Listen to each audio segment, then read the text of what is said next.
We got a Patreon poll. We do. You go to patreon.com/CU podcast. You go, you put in some money, you get writings, which I need to do today. You get the full video podcast. You get special bonus bits. Bonus, as he Bonus say. bites. Bonus bites. Yeah. Here's our poll topic. In second place, hardest NES boss fights, 36%. In first place, 65%. It must have rounded down because that doesn't add up. That's not the 101. They rounded up. Pat Math. Would retro gaming look different if YouTube never existed? So I guess any sort of like video sharing independent site that was to say got popular around 2006 is when it started to really blow up. 2006 is when it sort of shot up. And you had obviously tons of the OG retro gaming YouTubers. Obviously, the most famous one is James Rolfe. You had me. You had a lot of other retired ones. I didn't come in until 2008. You had Derek Alexander. You had the good old Irate Gamer. You had a lot. Classic Game Room. Mark Bustler was huge. Gamester 81. You had all these people that were there that probably influenced the retro gaming scene somewhat. But Ian, so how would that have looked if YouTube never existed? If those folks weren't out there? I think without the YouTube spotlight on it, retro gaming would have continued to grow in popularity. It was a thing. It may not have been a massive thing, but there were still retro game stores, people who were interested in NES stuff, NES collecting. It didn't start because of YouTube. However, it really took off, I think, because of YouTube. So if I had to guess some instances in which it would have been different without the internet, it would have stayed more underground, I think. And I think the prices would probably not have gotten nearly as high. Once people started talking about prices and the rising prices of retro games, I think that encouraged people who might not normally seek out retro games or might not normally seek out, looking at stuff as an investment. I don't think that would have taken off in the same way that it did.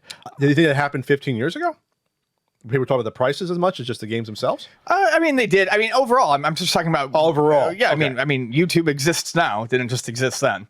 I just mean that, overall, I think prices would not have gone up as high. People talked about prices back then. They also talked about hidden gems in games that you could find for under certain amounts of money. And I think a lot of those prices for those specific types of games would not have climbed as high as they would have without the internet. Without the internet, I don't think we would have been looking at $100 gun necks and $150 Power Blade 2s and stuff like that. Sure. I just want to make a distinction. When it started out, it was more or less people just showing themselves playing games or talking about them. In 2006, 7, 8, there wasn't there wasn't game hunting videos going on willy-nilly. There wasn't. No, but there is still people talking about good games, and there's always people talking about games that you don't know, and that's going. Yes, but they weren't. That's just one facet of what I'm talking about. But they weren't going out and saying this game's worth $50 and I just bought it. Like that wasn't happening. No, just being on YouTube and doing it is going to cause the prices to rise because but that's from increasing the visibility. Yeah, the visibility and the number of people. Okay, that's why I make sure that you have the distinction. People weren't saying go out buy this game. It's not worth anything right now. No. So yes, and this is the thing we talk about because people are saying, people like Metal Jesus are affecting prices, or people like you are affecting prices, and it's like when things get more popular, more people are going to look into them to enjoy them, not necessarily just to speculate on, but to enjoy them. I always thought, and I like Metal Jesus, but I always thought it was weird. It always seemed like, I'm not taking a shot at you, I know you watch this, but there's a lot of YouTubers out there that seem to get pretty defensive about how, that's not how it works. No, that is how the prices of games go up. You make a hidden gems video about games that are cheap, more people are going to see it, and the prices of these games are going to go up. It's not going to go down. I don't think that I don't think any of these people were bad people for it, but there was definitely like a realization, I think, at a certain point where it was like,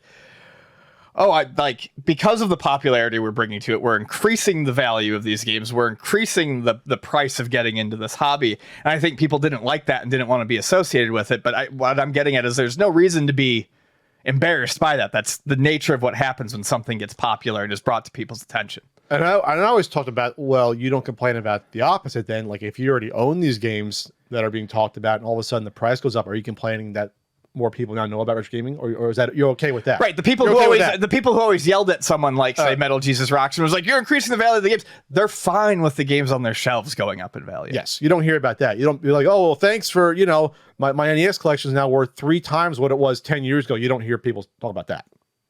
Like that's okay, but you can bitch about stuff you don't own, right? That now it's gonna be hard to get that you want it. I think that was always like that weird gatekeeping thing. It's like, well, no one knew about, like, we'll just say Gun Knack. No one knew that this is a fun game that's hard to find. Now someone does a video on it. Maybe Rue does a 16-bit gems on like Earthbound. That helps the popularity get bigger. You know what I mean? Like, and then that goes up in value. Come back to us, Rue. No, people always say that. Rue tweeted last week. I saw Necro tweet. It was in response to the video game years. He's done that to me before. He seems to like get a, if you're like, "Hey, where's Rue?" He'll pop up no activity for 6 months, but he's lurking. His notifications are on. Yeah. His phone notifications are on for any mention.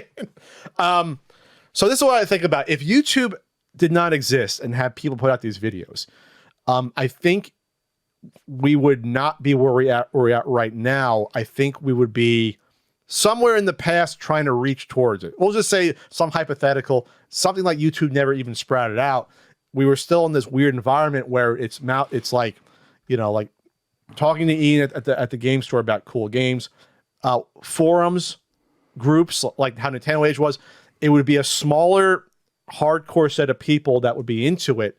And then it would be be more difficult to get that knowledge out to the mass public. Yeah, it was a ton of free marketing.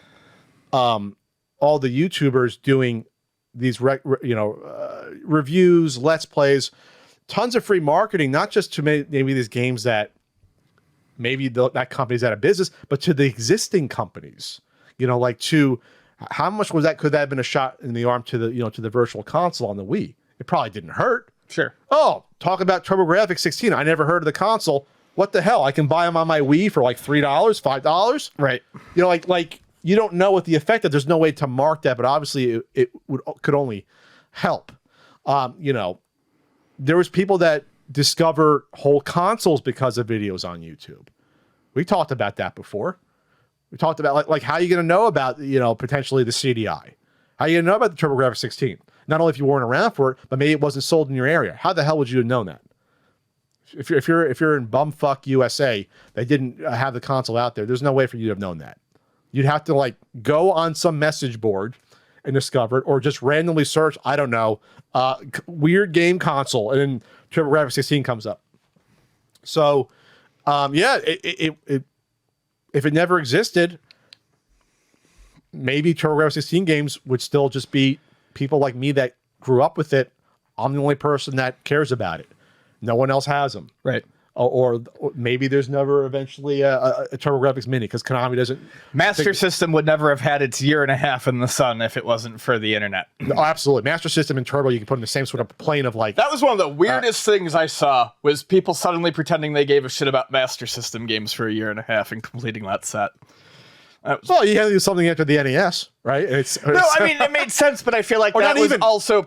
I feel like that was also exacerbated by internet culture talking about, hey, there's this set that is simple, 114 games or relatively inexpensive. Your most expensive games are. It was probably that. It was like, this is the one US set you can complete because it's cheap. Yeah, I mean, you had a couple games that would go for more than 100, but not a ton. Buster Douglas was always expensive. It was like $300. Right. But that was it. Power Strike 2, that was a mail away. Galaxy Force wasn't that much money. Yeah, most of them, even the ones like Strider, were not that much money. Looking at there. Sure. Or like Moonwalker, $30. Alf was like $30, $20. Yeah. King's Quest, 15, 20, 25. None of them were expensive. Super expensive. Yeah. It's an interesting what if. And you obviously can't turn the clock back, but I'm not saying people like James is responsible for, the NES Classic, but it didn't hurt having AVGN out there. No. Putting out videos that were seen by millions of people, even 15 years ago, being seen by millions of people. I had a couple of nice videos here and there.